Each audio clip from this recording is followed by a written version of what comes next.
smiling face. 3, 2, 1. Yeah, good. Thank you. It's a new life New life. for me. Yeah. Sometimes you go through some pretty dark periods to appreciate the light. If God was all powerful, why doesn't he stop things that are terrible like that? It's like one of the biggest questions.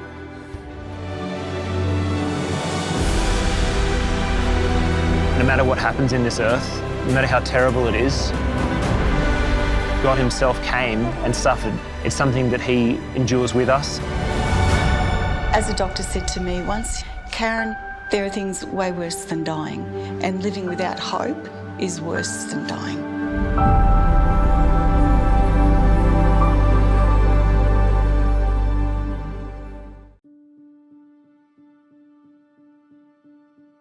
Hello and welcome to the Connect 20 Media and Arts Summit. I'm Mel Wade, coming to you from Sydney, Australia, and joining me is my co-host Luke Weston, direct from Auckland, New Zealand. Lukey! Woo! Hello, it is great to see you all. Lovely to see you as well, Mel. Well, I'm not sure about you, but I am very much looking forward to this next session. It sounds great. Award-winning author of Food is Medicine, Sue Radd. I know, good mood food from the Mediterranean. I mean, I love food. Probably not as much as you though, Luke.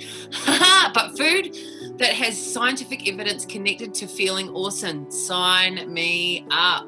That's right, yes, thanks to Adventist Media. In this highly practical and engaging session, you'll learn how that you can easily cook a mood-boosting meal in your own kitchen that boasts unique benefits of everyday ingredients that you may be missing from your diet.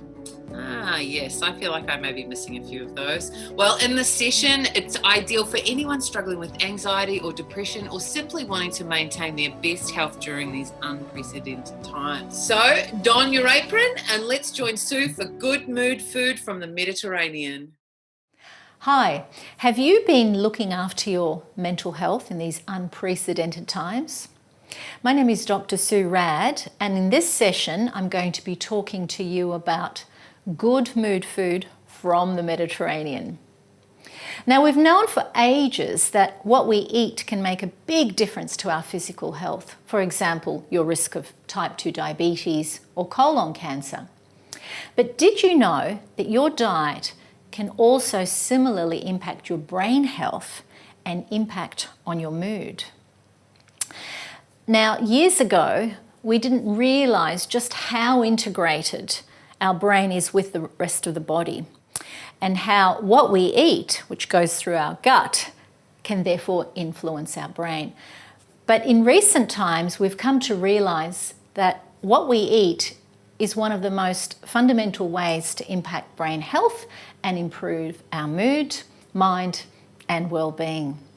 And research has been conducted on many different populations from different countries, different life stages, which very clearly shows that dietary quality is the primary thing that determines our risk, when it comes to food at least, of whether we will become depressed or struggle with anxiety or have other mental health issues.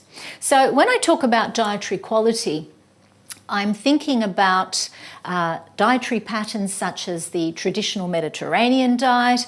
It might be the African diet in rural Africa, the Japanese diet. All of these dietary patterns are considered to be of high quality because they consumed mainly plant foods, or they include mainly plant foods. The people who have the diets are rarely or infrequently exposed to animal products, particularly meat, red meat and processed meats. And notably, processed foods were absent from these dietary patterns. Conversely, if we look at dietary patterns that are westernized dietary patterns, such as the typical Aussie diet or American diet, these dietary patterns are strongly associated with mental health problems such as depression. But the former dietary patterns, the Mediterranean diet and other such dietary patterns, are strongly linked with a lower risk of getting depressed, having anxiety or other mental health problems, and also obviously better physical health. So today what I'm going to do is tell you a little bit more about some of these mechanisms and how they work and how our gut talks to our brain and vice versa. There's crosstalk going on and signaling, and I'm going to show you on a practical level how to make one dish, a main course dish, that will help feed your microbiome. So that's the bugs that live there, particularly the good bugs, because that determines what they make, and so that the signaling that happens with your brain will promote good brain health, good thinking, memory, and also good mood. So the first thing we're going to do is I'm going to show you the ingredients we'll be using. So we're going to use red lentils, and many people have these in their cupboard, but if you don't, this is a good time to start and try them. We're going to be using some sweet potato, which is in season now and very inexpensive. We're going to use some onion and garlic, and we're going to flavour with some ground cumin, a little bit of tomato product. You could use a fresh, soft, raw tomato. You could use passata. I'm just going to use some leftover tomato pasta sauce. And the finishing's going to be crucial, and the finishing will be with fresh dill, which is just gorgeous, and a lot of lemon. So this is going to be a beautiful lemony dill red lentil soup, which is eaten as a main meal. So let's get started. The first thing we're going to do is just rinse our red lentils. So I'm just going to go over to the sink, and we're going to wash off the excess starch.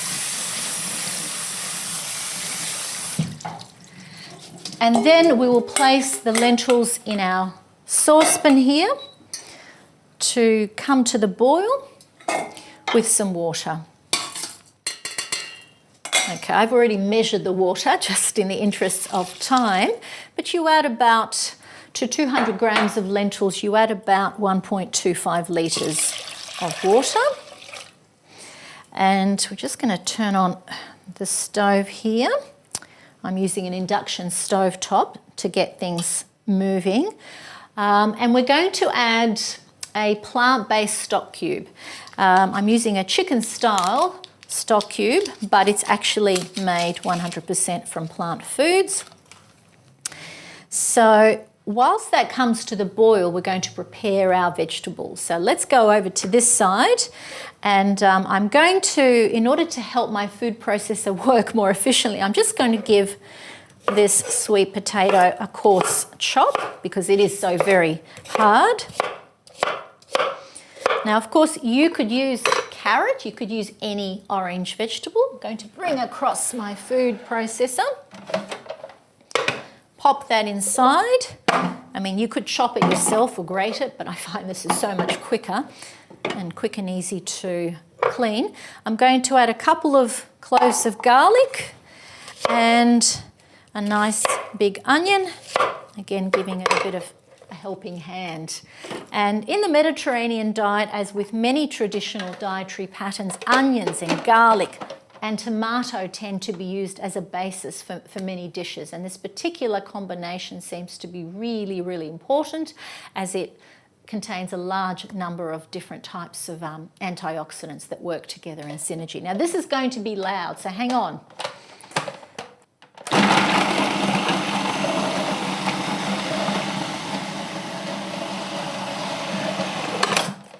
So you might just want to scrape down the sides a little bit to make sure everything is chopped up.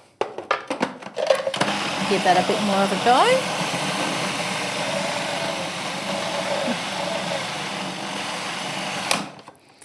And that will do us just fine. So that was much quicker than trying to grate chop all of those vegetables. So what we're going to do now is put that in a fry pan and saute it. And the reason we're doing that is just to bring out the sweetness from that onion and the garlic, and that will really help improve the flavour of the soup. So I'm just going to go across here and turn on the fry pan, and we will wait just until it's really, really hot. And that's the time when you add the oil. If you add the oil earlier, it has a tendency to burn, and it may start smoking. And this will also make it much more non-stick. So hot pan, cold oil, I believe, is what the Chinese used to say traditionally.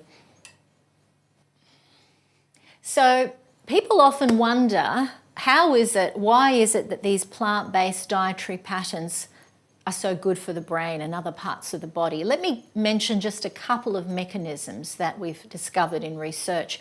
One of them is called oxidative stress, and that's akin to a rusting car in the body. The other is called chronic systemic inflammation, and that you could use the analogy of a fire that's burning out of control. So there's friendly fire, like a fireplace or the hot plate, but when it gets out of control, the whole house can burn down. So what happens with mental health, as with many conditions, we know that markers of this oxidative stress and markers of this inflammation in the body rise, they go up. In order to lower those, we need to consume a dietary pattern, a diet that has a lot of anti-inflammatory and antioxidant phytonutrients. So the body handles some of this itself, but it really relies on our diet for the backup, for the regeneration of some of its natural antioxidants. So if we consume a Western style diet, if we eat out frequently, fast food, and eat a lot of processed snack foods, we're missing out on these important phytonutrients. So the pan appears to be hot. We will now add our extra virgin olive oil. Why extra virgin? Because extra virgin olive oil is mechanically pressed. There are no chemicals used. And so it's not just a healthy fat, high in monounsaturated fatty acids, but it has a high amount of phytonutrients called polyphenols. And we've discovered that polyphenols are also crucial to maintain a healthy microbiome. They affect the growth of the healthy bugs. So as soon as that's hot, we're going to add our vegetables. So let's add our chopped vegetables to the pan.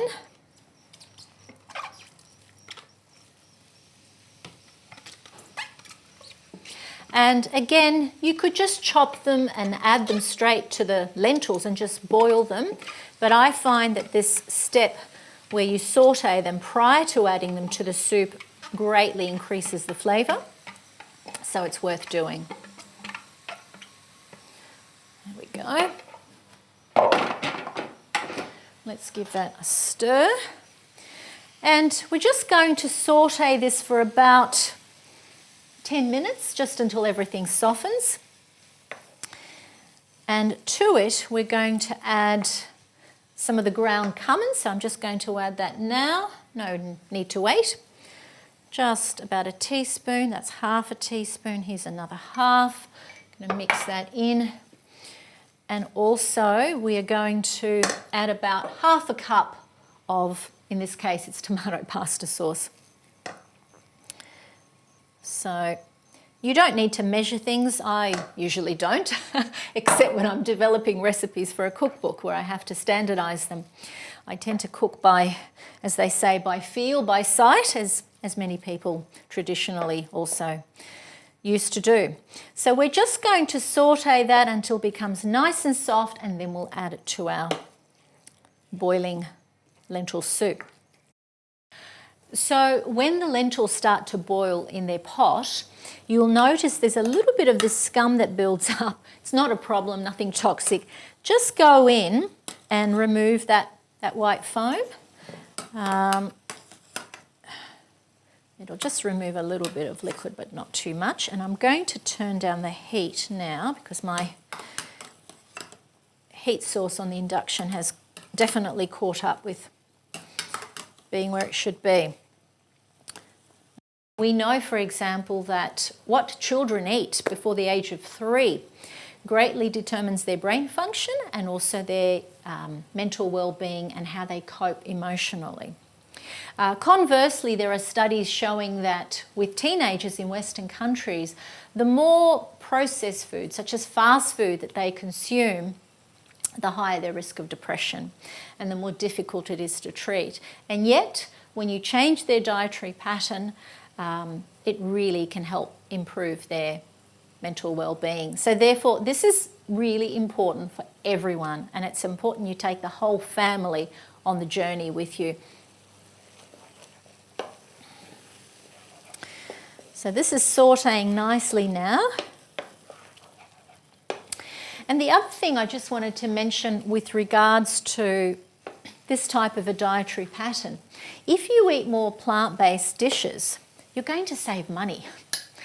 So this particular recipe I'm doing now may cost a few dollars, $2 or $3, and yet if you were to buy a takeaway meal, it will cost you anywhere between, say, $12 and $15. So it's going to be good for your back pocket as well.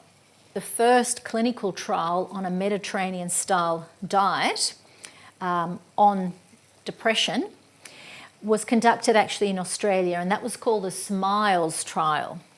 And most interestingly, this trial compared putting people on a Mediterranean-style diet versus giving them social support, because we know social support is really crucial for our mental well-being. In fact, some studies have shown that social support can be equally beneficial to psychotherapy. But in this particular study, where the participants were shown how to eat in a Mediterranean-style way, the study actually showed that getting the Mediterranean diet as opposed to getting the social support was much more effective in reducing markers and scores of depression. And fascinatingly, this was over and above the impact of psychotherapy or medication, because quite a few of these people that were in the study were already getting help from their therapist, were already taking medication for depression, and yet the diet was able to add that extra layer, that extra level of benefit for their mental well-being. So this is coming along nicely. I just want to take off that sort of raw taste from the onion in particular. And if you want your soup to be far more brighter in colour, like a really bright orange, just add more of the tomato-based product. So these plant-based dietary patterns, because they're not a diet per se that you go on and then you go off, they're a pattern, a way of eating, are also very high in dietary fibre usually, and high in the range of phytonutrients that have these antioxidant and anti-inflammatory properties.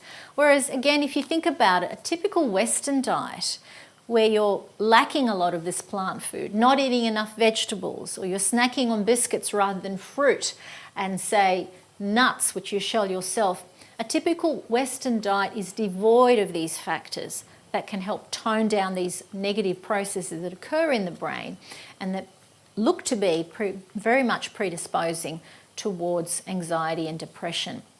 So you really have nothing to lose, everything to gain, because it'll help your physical health, but very likely it will also help improve your mental health.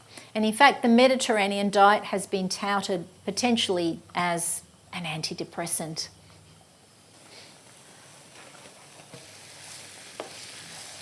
So these vegetables look pretty good to me now. Smells delicious, if you can see me through the steam here. And I'm going to turn them off and add them to the lentils that are boiling in the other pot. So let's just add that in. And by the way, when I make this recipe, I don't usually just do the standard serves for that I've standardized the recipe for. I will double or triple the recipe. Why do I do that? Because I love to cook once and eat at least twice from the recipes that I make. So this particular recipe is just perfect for freezing. So you could make it and have it for dinner one night, keep the leftovers for lunch, or just freeze them straight away and enjoy them another time on a rainy day. It's a beautiful warming soup.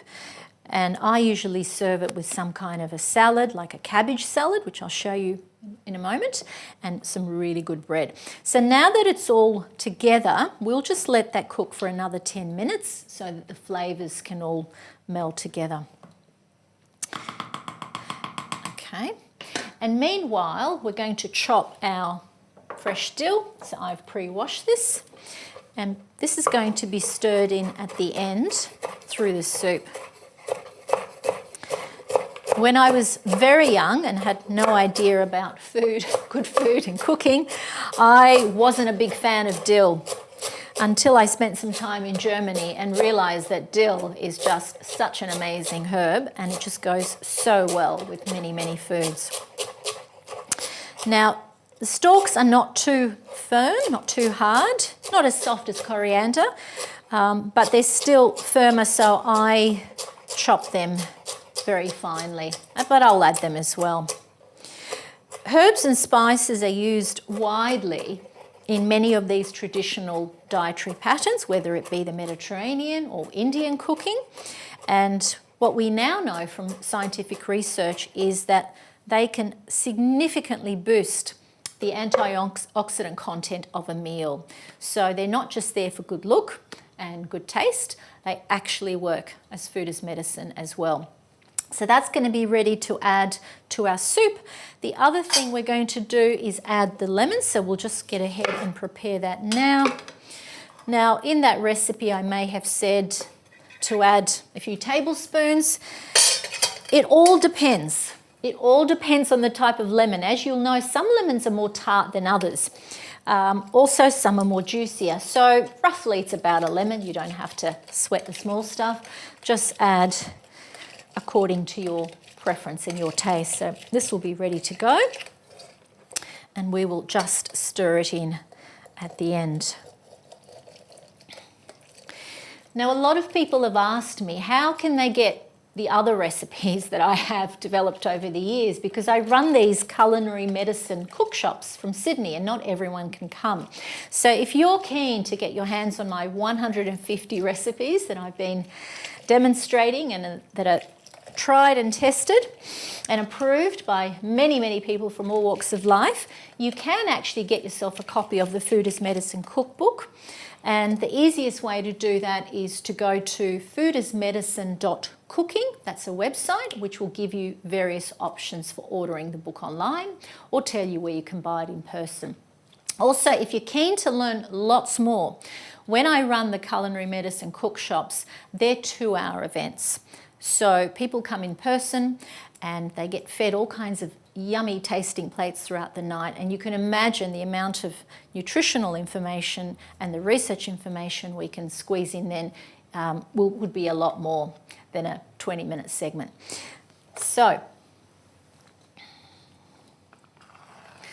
this is starting to smell really, really good. And honestly, this is one of my favourite main meal soups because it just has all those lovely flavours and it's very satisfying. You don't feel hungry when you've eaten something like this.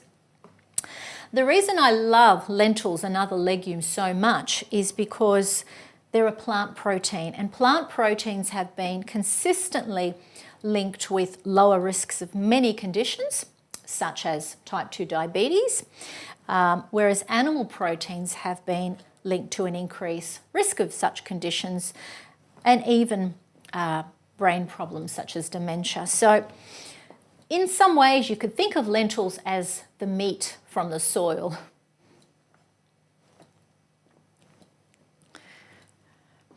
Lentils and other legumes are also very high in fibre, and fibre is the preferred foodstuff for the healthy bacteria that live in your gut. So the healthy bacteria actually ferment the fibre to make really important substances. We call them short-chain fatty acids, and it's these substances that then signal with your immune system and with the brain. And this signalling, believe it or not, occurs after every single meal or snack. So actually, when people tell you it doesn't really matter, it's all okay if you have a balanced diet, whatever that means, that's not quite true. After every single meal or snack, you are either healing yourself or harming yourself. even though you might not feel it.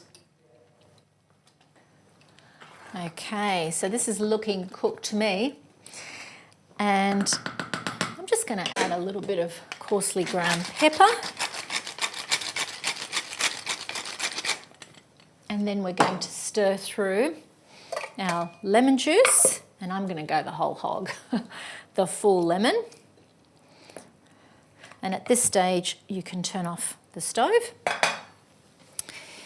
And we will add our dill.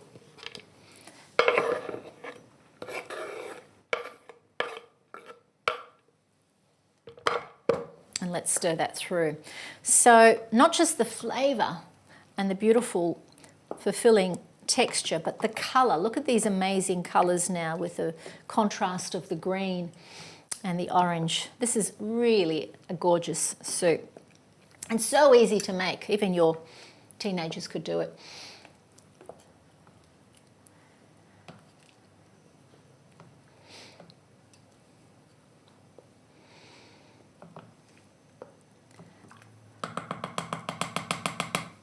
Good.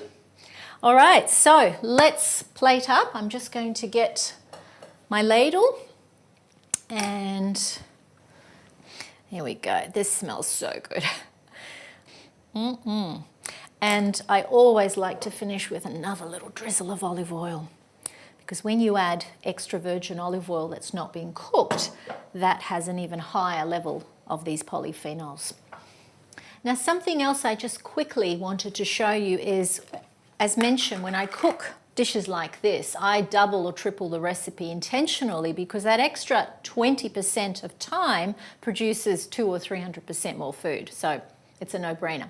So what I do straight away is I portion off into lunchtime containers such as this, and I love these glass ones because you can reuse them over and over again. And then I allow that to cool just until it's cool enough to handle, and I pop that straight in the freezer. So fantastic for a rainy day when you're running out the door in the mornings and you're saying, what am I going to have for lunch? What I would normally serve this soup with is some really good bread, such as this. This is a sourdough spelt bread with lots of seeds, so it has a low glycemic index. That means it also is going to lower inflammation in the body. And maybe a simple salad, such as this beautiful cabbage salad, which is dressed with extra virgin olive oil and lemon. So let's taste this.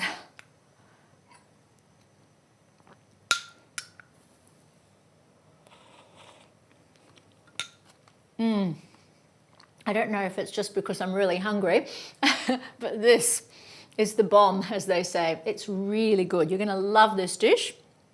And if you're thinking, well, so what do I do going on from here? Just remember, key points. Adopt much more of a plant-based dietary pattern, unless you already have, which means having more legumes, more vegetables, extra virgin olive oil, nuts and seeds for snacks, fruits for snacks.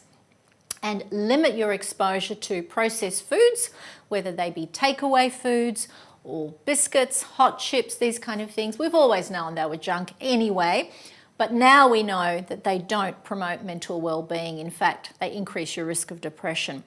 And start with one recipe at a time. So you've seen it now. You can do this.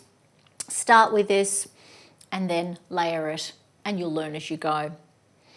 So here's to your health. Bon appetit.